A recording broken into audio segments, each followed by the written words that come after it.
Good evening, everyone. Thank you for joining us. As members of the Education Committee within the Society for Academic Emergency Medicine, one of our goals is to facilitate smooth education for our emergency medicine trainees. And we all know that intern year in particular is a huge transition in terms of responsibility and lifestyle. So we wanted to really kind of create this space to address some of the particular anxieties and stressors that impact intern year. So we have two great speakers lined up for you, and then you'll have a chance to ask questions of both the speakers and some wonderful resident volunteers who have come from across the nation and agreed to share their own experiences and wisdom with you today. So without further ado, I'm going to introduce our first panelist, Dr. Meryl Bolden. Dr. Bolden is coming to us from the Department of Emergency Medicine at UAMS in Little Rock, Arkansas. There, she serves as the Associate Program Director for the Residency program, where she focuses on curriculum design, feedback, and resident assessment. In addition to her work with residents, she also leads the clinical skills course for second-year medical students, reflecting her strong commitment to teaching. Dr. Bolden's academic interests include leadership, feedback, and mentorship, which is apt tonight because the transition into intern year is a huge one. It can be easy for residents to lose themselves in that, so we're very lucky to have an expert mentor here to help speak to the topic of imposter syndrome. While she's speaking and throughout the webinar tonight, please enter any and all questions that you have into the chat, and there'll be a chance to address all of them during that panel later. All right, take it away, Dr. Bolden. Thank you very much. Thanks everyone for having me. And I'm very excited to start talking about imposter syndrome. See, first off, I have no financial disclosures, and I just want to jump right into it. So, imposter syndrome boils down to the impaired ability for us to see ourselves like others do. And it's crucial to understand that there is a difference between normal tendencies and the imposter syndrome itself. It's perfectly normal for us to experience doubt and to question ourselves occasionally. However, if this self doubt becomes overwhelming, if it starts preventing you from pursuing challenges or keeps you from really enjoying the positive things in life, like praise or like compliments, then maybe you might be experiencing something like imposter syndrome. So, why are we talking about this here? We tend to we should recognize that imposter syndrome is not really stagnant and kind of waxes and it wanes.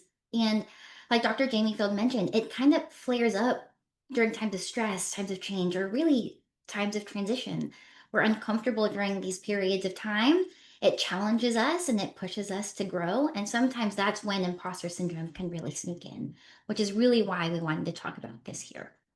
So, the focus of today, there's a lot of components to imposter syndrome, and I won't be able to talk about all of it here. So I really want to boil it down to the top three things that I feel like have really helped me, and I hope that will help you. While I have no financial disclosures, I will say a lot of my information, a lot of what I've learned is from this wonderful book called Unlocking Your Authentic Self. I've read this multiple times as a resident and also as faculty. And so that's kind of some of the things I'll be referencing today. So, number one, our emotions. I think there's multiple things that we can talk about with this. The big one I want to address first is the fight or flight response. We all know what it is. We all have it. We're wired to have it. It's how we survived. It's how we quickly respond to threats. And we don't really want to delay in how we respond to threats because, once again, that's how we survived evolution. However, sometimes with imposter syndrome, our fight and flight response is just exaggerated. We view neutral circumstances as threats, and therefore we sometimes run away and we hide from those things.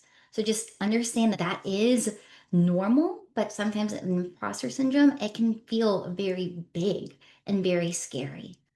On top of that is the fact that we have our emotions, which can add to the fight or flight response. I kind of think of emotions as kind of like the soundtrack behind a movie, right? Like, how good is a scene without the music? Right. And so that's kind of how our emotions play a part in how we process things. It influences our thoughts, it influences what we do. And so in imposter syndrome, sometimes what happens is these emotions become overwhelming. We don't know how to manage it. And then therefore become us. How many times have we said, I'm a nervous person. I'm an anxious person. I'm a worrier. I'm serious, right? We have all of these emotions that we sometimes internalize and therefore become our identities. And so, some things that I want to try to help us address some of these things. Number one, put a label to the emotion that you are feeling. This not only kind of stops that automatic response of fight or flight, but it also helps us nail down the emotion that we are feeling so we can better address what it is. Number two, separate yourself from the emotion. I am not sad. I am feeling sad. I am not nervous. I am feeling nervous in this particular situation, like right now. But that does not mean that I am nervous at baseline. Another thing that you can do is speak in third person that creates some distance between you and the emotion that you have. And lastly, self regulate, right? Self regulation takes skill, it takes practice. I almost think of it like a muscle. You need to be able to practice self regulation in order to better practice or better control the emotion that you're having. So, moving on to self talk. This one's big. The thing about self talk is that it's perfectly normal. We all talk to ourselves all the time, right? It's how we organize our tasks, it's how we do our day to day things, it's how we motivate ourselves to do things that we're scared to do. And it's also how we maybe talk ourselves down. And sometimes people with imposter syndrome, that negative voice, that inner critic becomes very loud. And the thing about this inner critic is it stems from almost a sort of protection, right? Like this inner voice that we may have heard it all along from when we were little, and it may have been from a protective stance. But as we've grown up, maybe we don't need to be protected for those certain things anymore. And that critic can sometimes hold you back. The other thing about this critic is just like that fight or flight response, it's a very automatic voice in your head that sometimes is very hard to control. I feel like sometimes the easiest way to talk about the inner critic is to kind of say some of those thoughts out loud. I'm going to be vulnerable with y'all and say that sometimes I have voices in my head that say, hey, they don't like you. Hey, you're going to embarrass yourself. Hey, you have no idea what you're talking about, right? Like, I feel like a lot of times we hear those things, and it's being aware of what those voices are and what those things can be that really help you start taking that step forward. Another thing about this inner voice, this inner critic that it does that can sometimes be really sneaky, is it sometimes does not let you move on. How many times have we ruminated over things that have happened several months ago, several weeks ago that we just can't let go of? And it's because that inner voice keeps playing it back over and over again. That gets tricky because it not only takes energy from you, but it prevents you from moving forward. So, being able to recognize what that inner voice is crucial when it comes to imposter syndrome and really realizing kind of when you feel like you're in a slump. For those of you that can't hear that inner voice right away, sometimes recognizing when you are feeling off or feeling worried or feeling anxious is that first sign that maybe something's sneaking into your head that's not healthy or that's causing you to doubt yourself. In addition to self talk, is something called cognitive distortions. Cognitive distortions are tricky. They are also another automatic thought. And what it is, it's kind of jumps to like erroneous conclusions of what could happen based off of maybe what's been happening in the past. One of the examples I like to think of whenever I do this, or I like to provide an example whenever I do this. And so maybe we have a circumstance. I feel like maybe a lot of us have had this before where we present a patient to an attending and then the attending comes back and they have gotten different information than you. How many times has that happened? It happens all the time. And so I talk about these cognitive distortions to kind of, I give the examples so that we can kind of talk about the cognitive distortions. So your attending got something different than you did. Overgeneralization, right? Oh my God, this is going to happen over and over again. I'm never going to get it right. Disqualifying the positive. So maybe you're attending before they told you they caught you something or caught something else, said, hey, that was a wonderful presentation. It was very organized. It was very thorough. I loved your plan. But all we're fixating on is the fact that they caught something that I didn't, right? Jumping to conclusions is another one. Oh man, they caught something that I didn't. They must think that I don't know what I'm doing. Mislabeling, that one's tricky. Man, I must be an idiot. I must not know what I'm doing. I must not be qualified to be here. And then catastrophic. decising. That is such a hard word for me to say. But one thing happens and then you think something else, right? Man, my attending caught something that I didn't. They're going to hold me back, right? So jumping to like the worst case scenario based off of one incident, one circumstance, one very neutral thing, one very neutral piece of feedback. And all of a sudden our brain plays tricks on us and we start thinking these things. And that's where cognitive distortions get really hard. So, what can we do about it? Name your inner critic. If you have a voice inside your inside your head, name it. Give it something so that you know how it's different from what your thoughts are. Recognize rumination and stop it in its tracks. It burns your energy and it keeps you from moving forward. And then lastly, we're going to move down to this in the next slide, the thought cascade and reframing your thought process. Thought cascade is very important. I'm going to break it down really quickly for the sake of time, but you have something like a neutral circumstance. You then create a thought, which then creates a feeling, which then creates an action and creates a result. The thought is what we have to work at. This is where our inner critic comes in. This is where those cognitive distortions come in. Okay. So if we're going to bring it back to that example of my attending caught something that I did not, the negative thought could be, I'm not qualified to be here, right? We're mislabeling ourselves, or I'm never going to get it right, which then creates the feelings of anxiety, of worthlessness, of doubt, which then maybe can cause you to not want to pick up new patients, to spend a long time in rooms to make sure you don't miss any single detail, which causes you to maybe not have confidence to pick up other new things and other new challenges, which then results in the fact that we haven't been able to explore those new learning opportunities because we're afraid of making a mistake. So, rewinding the thought cascade, this is the thing that I love doing. I try and figure out what that thought is, and I reframe that thought into a positive light. My attending caught something that I didn't. Wow, what did they do? How did they ask that question? How could I have done better? What feeling do I have? Encouragement, motivation, trying to prove myself, right? Action. I'm going to see more patients. I'm going to ask my attending what they did so I won't miss this next time. And then result, you've learned from that shift. You're motivated to do more and you've seen more patients. It's all about rewinding that thought cascade, finding what that negative thought is and substituting it for the positive thought.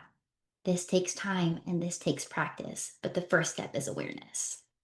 Lastly, I have to acknowledge this because I feel like this is a big key in all of us. It is okay to strive to be perfect. It is not okay for us to not have grace for when we're not. Okay. And there are healthy and unhealthy types of perfectionism, perfectionistic striving. So aiming to do the best that we can, motivating ourselves to get to that point versus perfectionistic concern, right? Being afraid that we won't be perfect, being consumed by that sight of perfection, that goal of perfection that we just don't want to do it. Goal directed mastery is kind of like a growth mindset versus goal directed performance is really focused on the end result. And there's also resourceful coping skills versus unhealthy strategies. Are you going to plan ahead? Are you going to study? Are we just kind of going to fall back and not do those challenging tasks because we're afraid that we can't be perfect? This kind of shifts us towards ways that we can shift from unhealthy to healthy professionalism. Give yourself flexibility and broaden your definition of success. Give yourself grace in times when you're trying new things, which also leads me to reframing your definition of failure. It's not a failure, it's a first attempt in learn. I'm going to leave us with this. You don't need confidence to start something, you need courage. Confidence is a result of trying things, it is not there right away. You have to have courage to do it. And then right size your fear. If you're scared of doing something, just think about all the things that can go right. Wrapping up, imposter syndrome is very common. You guys are not alone. It ebbs and it flows, and you just need the right strategies and the right awarenesses to come up to overcome it. If you guys have any questions, this is my email, and thank you for your time. Alrighty, thank you. First of all, I'm Dr. Shannon Burke, but more importantly, I'm going to be introducing Dr. Lacey Bailey. Dr. Bailey has been an assistant professor in the Department of Emergency Medicine at the Medical College of Wisconsin in Milwaukee since 2022. She received her MD at the University of Minnesota and then went on to complete residency at the University of Missouri in Columbia.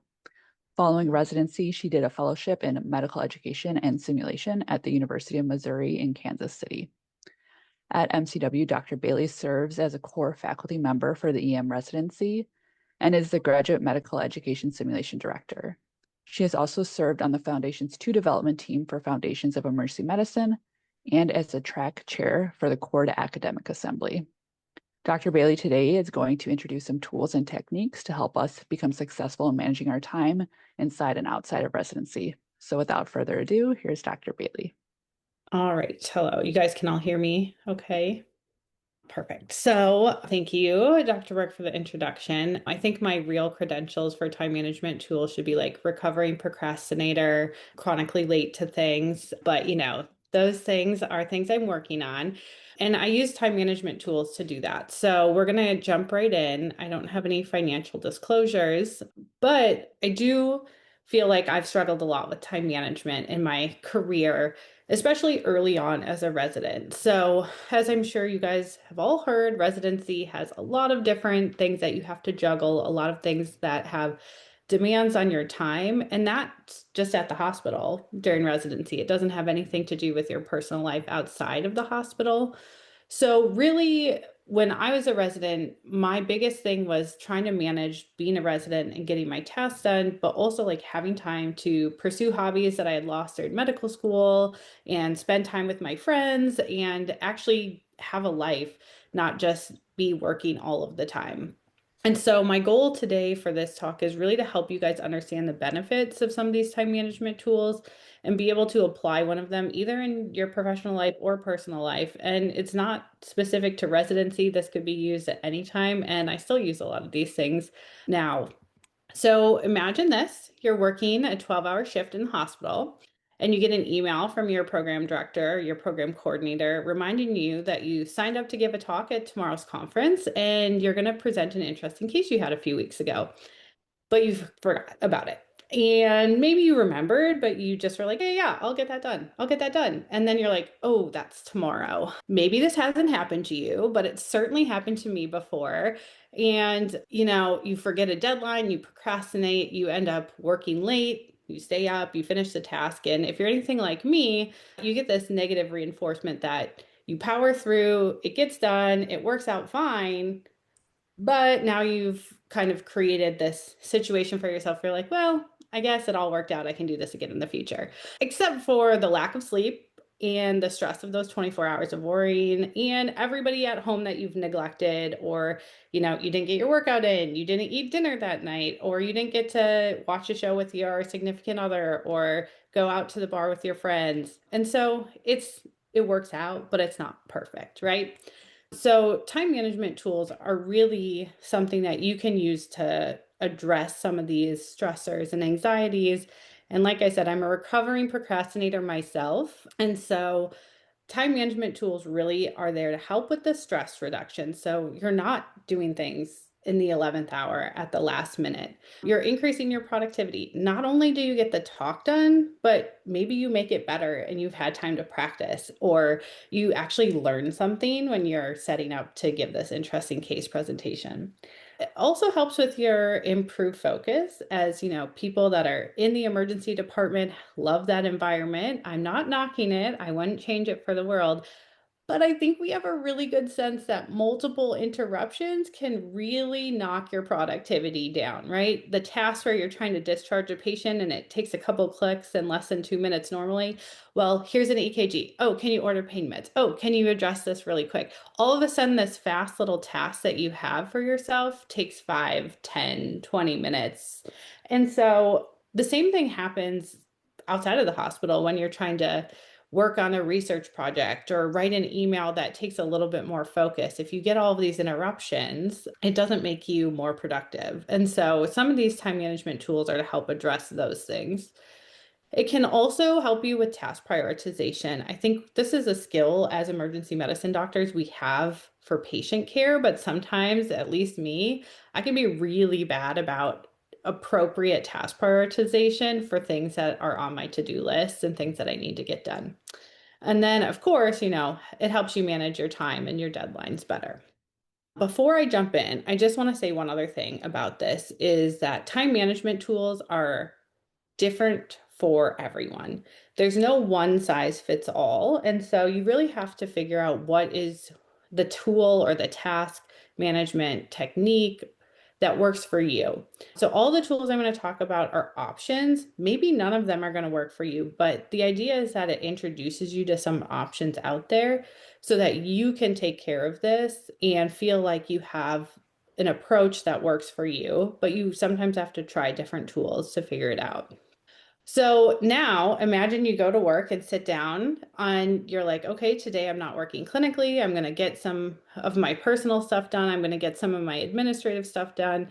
And you sit down and your desk looks like this. This just gives me anxiety looking at this picture. And it is probably not what your desk looks like, though I feel like sometimes this is what it looks like when I sit down in the ER at the desk, but it's definitely not what my home desk looks like. But a lot of times it might be what your mind looks like, right? We're busy people. We have a lot of different unrelated tasks. We have clinical notes to do. We're teaching medical students. You have research projects. You have to study for boards. You have to do all of these different things at your own house. Sometimes your mind can look a little bit messy. And if you have to spend the first half of your working time cleaning things up, sorting the papers, getting everything organized, you've already wasted your time. And so, really, the first step in time management and reducing anxiety around it is getting clarity. You really want to know what you need to get done and where you're going in order to manage your time wisely. This can be as easy as a piece of paper and a pen, right? It's just a to-do list. This is a downloadable for free PDF. So if you guys like the Halloween time like I do, you can download this little to-do list and get started right after this. But basically a classic to-do list where you just sit down, jot things down, and get it out of your head and onto a piece of paper so that I've got this chunk of time to work. This is all the things that I need to do during that time can be a really powerful first step in trying to get things done and managing your time appropriately. There are other, strategies to doing this. One of them is using a task manager. So in my experience, I've been talking about time management and productivity tools. A lot of people don't really understand the difference between a to-do list and a task manager. Really, my analogy is if your to-do list is this nice, simple black pen, your task manager is this pen. You know those pens where you can choose the color and you can write different colored things. That's kind of what a task manager is like. It allows you to do a lot of different things in one tool rather than having just a piece of pen and paper.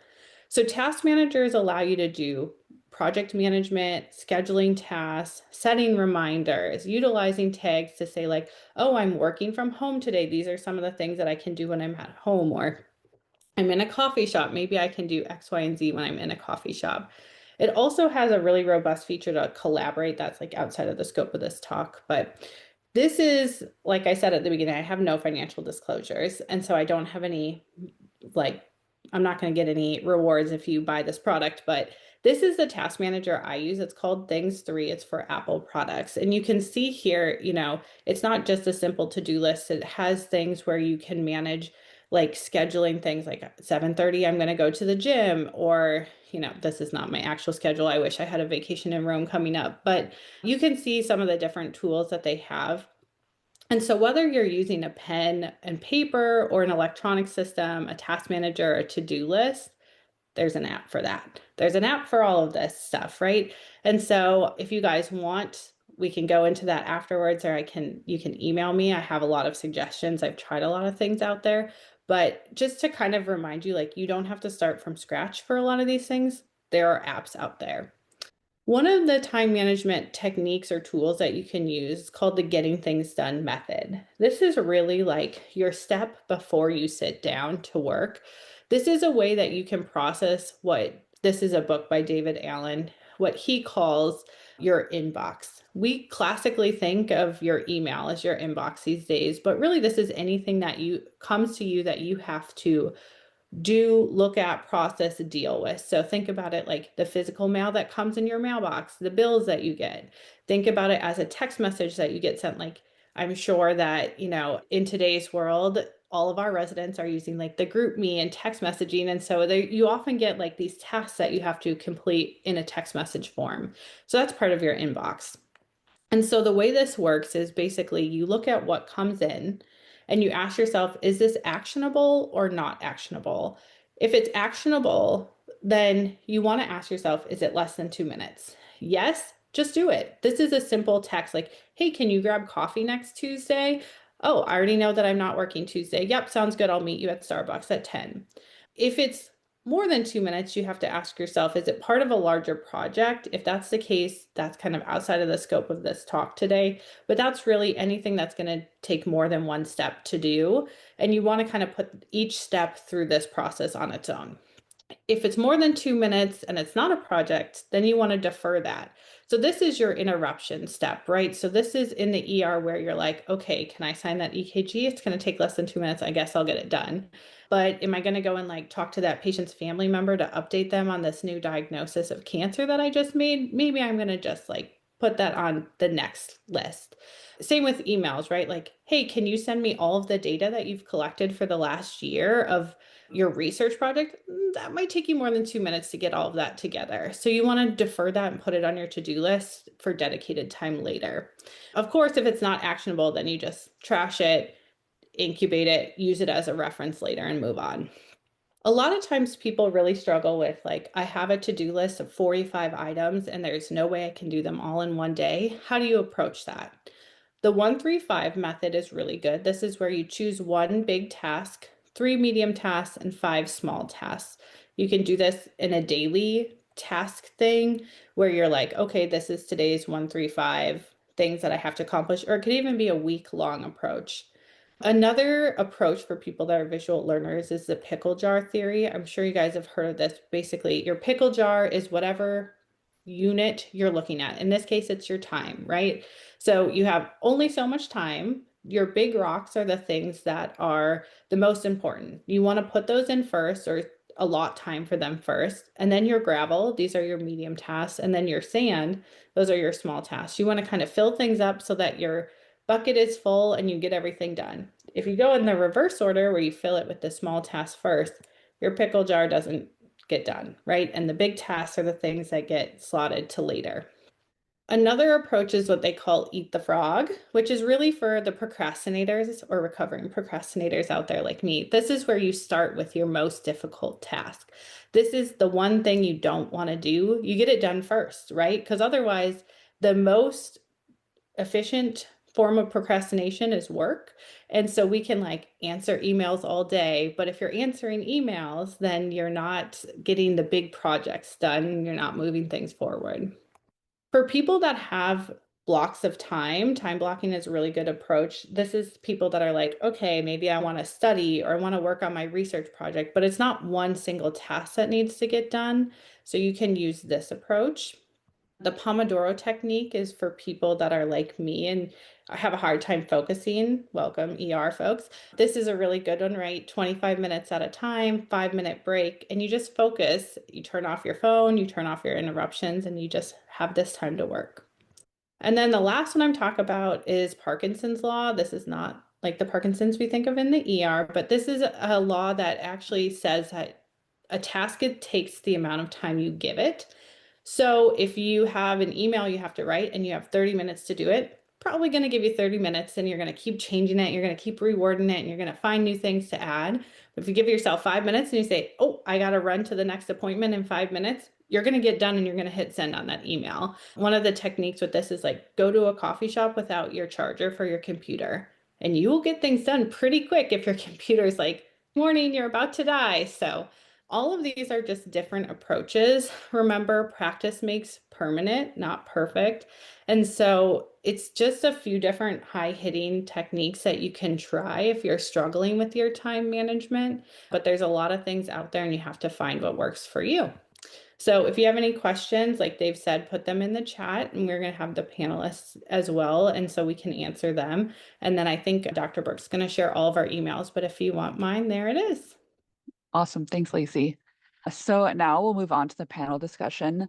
First, I'm just going to have our resident panel members go ahead and introduce themselves. If you all just want to share your name, which program you're at, and what year you are in residency. We'll start with Becca because I know you. So sorry, you get to go first, and then we'll kind of introduce the other three. That's okay. My name is Becca Ryan. I am a third year at the Medical College of Wisconsin in Milwaukee, Wisconsin. Sure. I am Tom Featherston. I'm a PGY3 out at Yale in New Haven, Connecticut. Hi, I'm Emily Burks. I am a second year at UAMS in Little Rock, Arkansas. I'm Joel Hines. I'm a PGY2 at UT Southwestern in Dallas, Texas. Alrighty. So if any of the people here at the presentation have any questions that they want to ask, like we mentioned before, these are questions you can ask of the presenters, ask of the residents. We also have some questions that we can ask if nobody pops up with any, but we'll give you all a couple minutes to speak up, or else I'll go ahead and get started with a prepared question, and then we'll move forward from there. Alrighty, I'm going to go with the prepared question first then.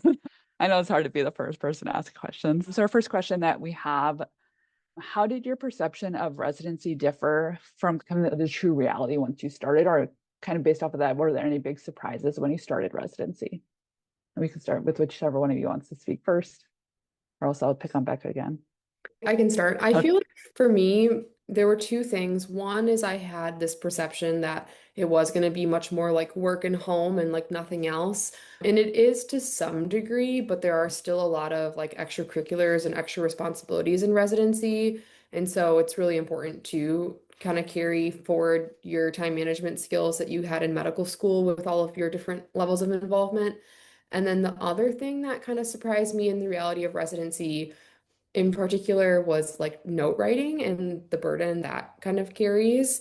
I don't think it's well advertised as a medical student. And then all of a sudden you're just like given all of these charts that you have to finish every shift. And that can be like difficult to kind of process at first. And it takes a while to get good at them. And so in the beginning, I think it hits extremely hard because you're not efficient, because you're not, really taught very well in medical school on like how to write an ED note in particular. And so it's something just to be aware of and know that if that resonates with you when you start residency, it's okay and it will get better. But it's an important thing to kind of continue to learn on and ask people like, how do you approach this and how do you get good at this? Because it can really take a toll on you. Agree with everything everybody else said. I think the thing, kind of taking some of those things and bending them into my own life, I had a life before I did medical school. In fact, even before I did undergrad. And I thought I knew what it meant to be like physically and emotionally exhausted.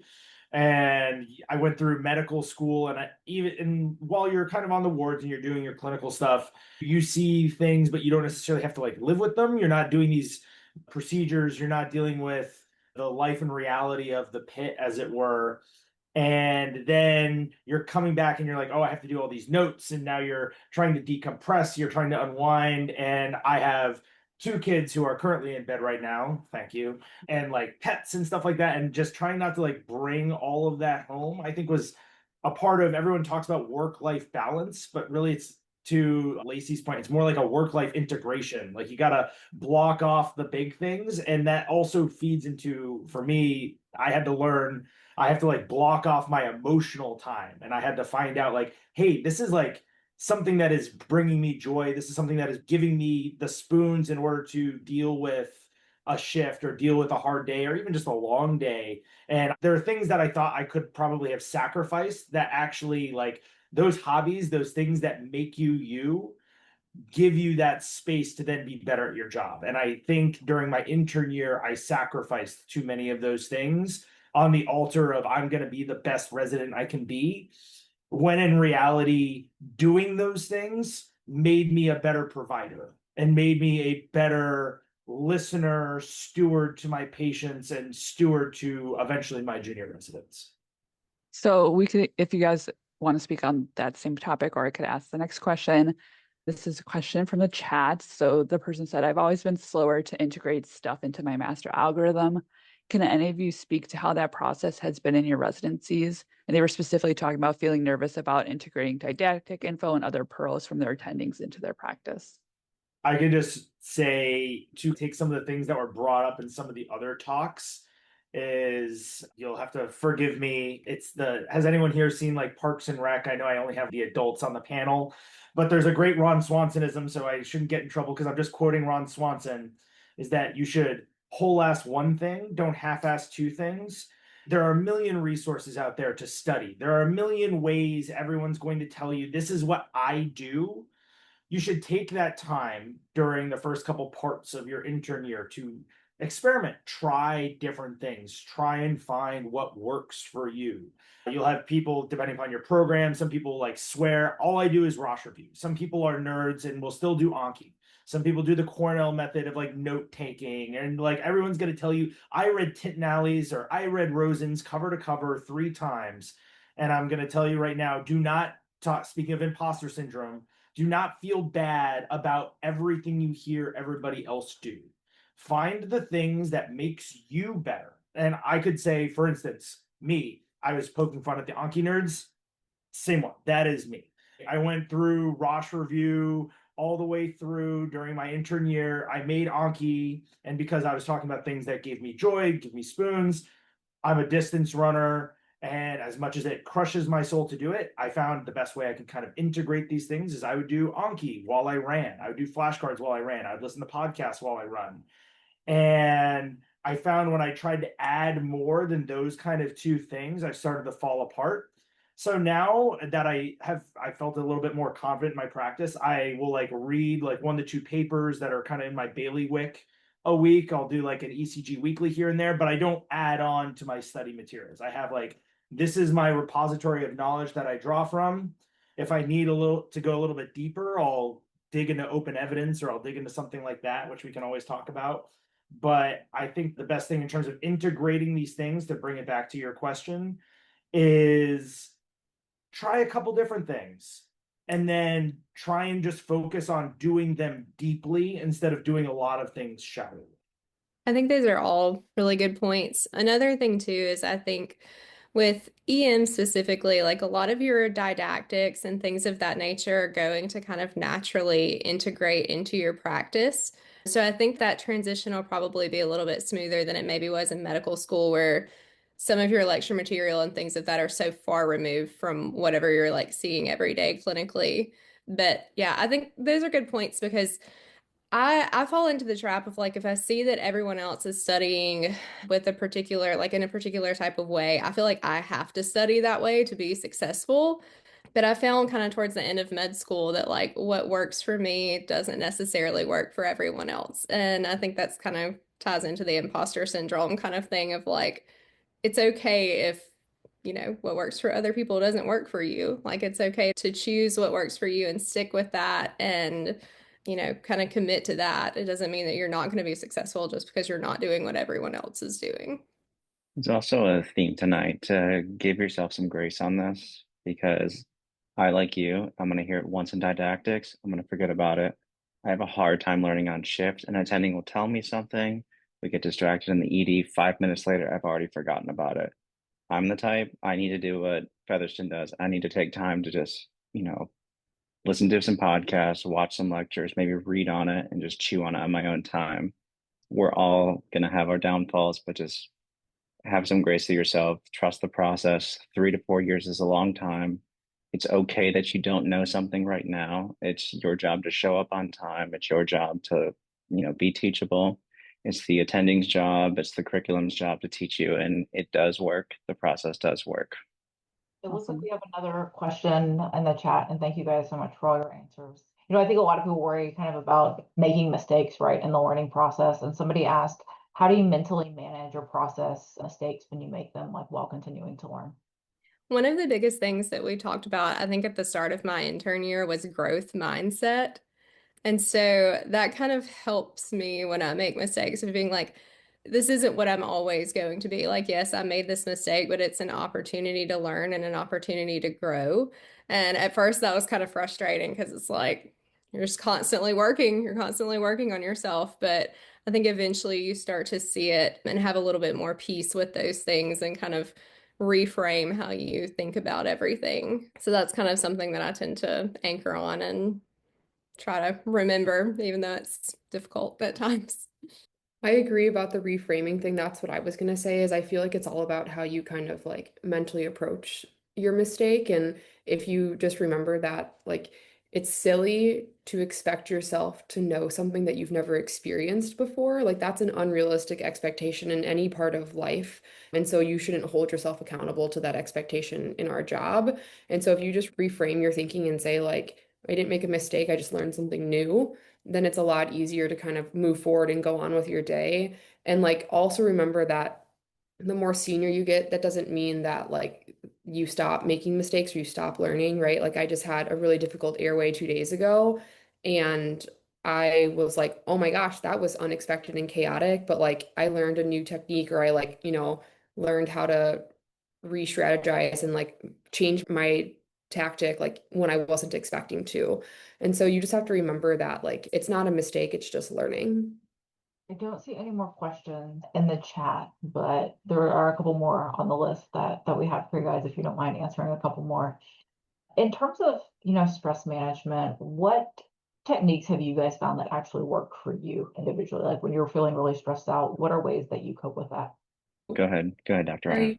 Okay, thanks, Joel. I think like a lot of people, I find an outlet like in movement or in exercise. And so if you have something that works well for you, stick to that. And like it's okay to like take a break and go run or go to the gym or whatever you need. I think also like it's this I think will come naturally for most people, but having someone who's in your training program who like understands how your system works and how your training program works to be able to like debrief on things is like a life savior. There's been a lot of really hard days, and there's someone in my program who I can immediately get on the phone with and call and talk about what happened. And then after it's done, I feel 10 times better. I can have that same conversation with my husband who's non-medical and he can tell me the same exact thing, but because it didn't come from someone who like knows what it's like, it goes in one ear and out the other. So I think try to find that person who you mesh well with and they can be like a great resource to you. Go ahead, Dr. Burks. I found that picking up a hobby that I would like didn't have to be good at was a big thing for me. I used to paint and do photography a lot, but I felt like I was a little bit too like stick at those things, and so they ended up really stressing me out more so than like calming me down. And so I picked up junk journaling, which is like, I don't know, kind of an odd little hobby, but the whole point of it is that it doesn't have to be perfect. It's like intentionally kind of messy, and it like forces your creativity and like really forces you to step out of your brain and step out of work mind and all of that. And I just like committed to the fact that like this is not going to be perfect at all. It's going to be just a little process for me. And I don't know, I found that to be helpful. I'm going to echo what Becca had to say with really having a spouse. If any of you are married coming into residency, helps a lot. Being able to just, here's what happened today, here's what I have to get off my mind, or even just calling your parents, calling some friends. I found that has helped tremendously, especially if I had a frustrating case or a consult that ticked you off or just something that's eating away at you. Sometimes just blowing off a little steam, or even what Dr. Ryan said as well about meeting up with co-residents or somebody in your system that understands what you're going for. Meeting up with your co-interns next year and having some drinks and complaining about the same consultant. Like all that stuff helps tremendously more than you would think. Yeah, to that end, I'll just talk about how we proceduralized it because love my wife when I try and talk to her about these kind of things, just unhelpful. She's always trying to like fix it from her non-medical profession. And I'm like, no, I just need you to say that sucks. I don't need you to actually like give me constructive feedback. Like just listen. So and coming from a prior lifestyle where everyone was really stoic, people didn't really talk about things, especially when things went badly. It was really hard for me to make that switch. So it was great finding a couple people in my residency who I could like, we would vent to each other on these runs or whatever. And then something else that we did that I would recommend anyone and everyone do is we have a standing social in my residency class. So we do basically 13 2-week blocks. And so, or sorry, we have 4-week blocks and then you have broken up across 2 weeks each. At the end of every 4 weeks, the last Sunday of that block, my entire residency class meets at a bar. And it's a standing thing. Not everyone's going to be able to make it. Some of us are going to be in the PICU or the MICU or some other ick place, but you just know that somebody is going to be there from our class, just rain or shine, somebody's going to be there. And it's nice to kind of have that reliability in that community. And so if you go to Rudy's on the last Sunday of the month, like in New Haven, you'll probably see us there. And I'd be happy to see you there if you're there. Thank you guys. Those are all great strategies. We do have one more question in the chat. It says, if you could redo the beginning of intern year, what would you do differently? Don't take yourself too seriously. Your attendings don't have super high expectations for you. Like, so you shouldn't either. Your job is to show up on time. Your job is to learn, soak it all in, and have grace on yourself. If I could do it over again, that would be what I would do. Mine isn't really like I mean, I guess it's kind of a redo in the sense of like changing how you think about something, but I would say like remember that like trust the process and know that there are safety nets. I think it's really easy when you're first starting out to like catastrophize and be like, I just did this, like the patient's gonna die, or like, like something super extreme when like it's really not a big deal. And like the pharmacist is gonna come up to you and be like, did you mean to order this? And you're like, oh no, thank you so much. There's a million protection barriers always, and especially when you're starting out, people know and they're looking out for you. And so just like take it easy on yourself. If you mess up once, it's not the end of the world. Like it's like I said earlier, it's part of learning, and like trust the process, and you're going to turn into an excellent clinician. I think I would have not let fear stop me from picking up some of the like more difficult patients or like diagnoses that I didn't feel or like chief complaints that I didn't feel super comfortable with, because I think for a little while it took me being literally forced into picking up those to learn from it and realize that like it's not actually as bad as I thought it was, and to kind of grow confidence through being forced into those things. And I like looking back, I wish that earlier I would have just kind of like stepped out of my comfort zone a little bit earlier and really like jumped into those things a little bit more. So, Can I answer this question, even though haven't been an intern for a hot minute? The thing I would have done different is build better habits early. I think one of the things Becca mentioned was like note writing. They can be really burdensome. So get in the habit early of like getting your notes done when you see patients and doing it on shift. Like, obviously, that's not realistic every single shift when you're learning, but also build good, healthy habits around taking care of yourself. Like, make sure that your workout habit is integrated into your life, and don't lose those things just because you're in a new place. It's actually a really good time to build those things in. Like, use that intern year to figure out like what gym works for you on the way to the hospital, or like where can you go from the emergency department to run, and just like run right after shift. And so building those habits really early can be good, because a lot of people are moving to a new place, right? It's like a very good opportunity to meet people and find those people in your residency. Like, also to Becca's point, my best friend from residency, we're like 5 years out. I still call her after hard shifts and bad cases. I still call her and I'm like, I need to talk about this case with you. So thanks. I would probably add to just one thing, looking back as an attending, I think in residency, time is precious and it feels a lot less of it sometimes, and your days are very long and very busy. But really cherish your off service times. I know people rotate through off services and they don't enjoy it, right? Like nobody likes those long MICU days or SICU days. But then you become an attending, and sometimes I find myself wishing, gosh, I really wish I would have paid more attention, when I was on McHugh about like vent settings, or when I was on this rotation, when I was rotating through OPTHU, I wish, I would have taken more opportunity rather than just sometimes seeing those as, long days or easy rotations. And sometimes you just want to finish early. So And then just one more thing to add, since the attendings are talking as well. I think something that I struggled with as an intern was comparing myself to others, and therefore then losing myself in that comparison.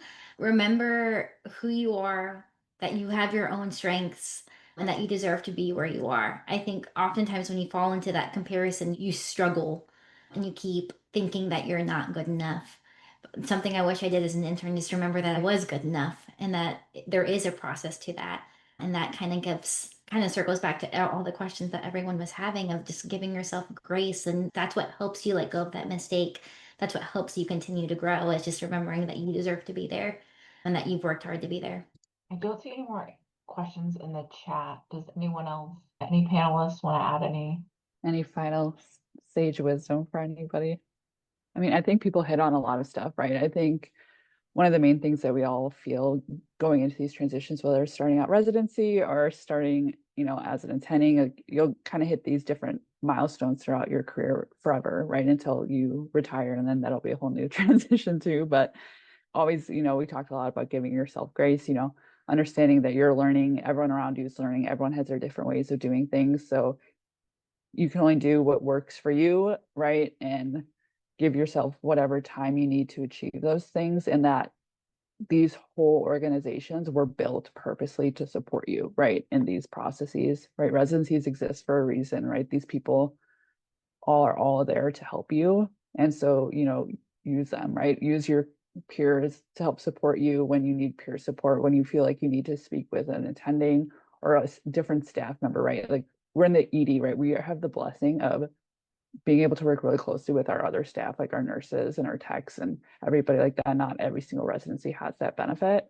So get to know people, build these relationships, and they'll support you throughout the rest of your career as a resident and then beyond that. Alrighty, so since we're coming down to the last 3 minutes, I just want to thank everyone for coming. So first, thank you to all of our presenters and our resident panel members. I'm going to go ahead really quick and just share my second screen so everyone can see. These are all of our emails. So if anyone wants to reach out with any questions, go ahead, just take a picture of it if you want to, and you can reach out and ask questions to any of our faculty members or residents who are here today. But yeah, thank you to our presenters and resident panel members. As we talked about, time is short sometimes. So thank you all for coming here to share your wisdom. And then thank you to all the attendees who came. You gave us a reason to be here today. And I hope that you all learned some strategies to help manage the stress of residency. So if people want to take a peek, we could share this screen for a little bit. Feel free to send any of us any emails. I already confirmed with everyone that they are open to answering any emails. So I didn't just list us all. So thank you all. Well, we're all signing out. I'll just praise everyone who did their presentations. You guys did a great job. And thanks to all the panel members for your really thoughtful answers to everyone's questions.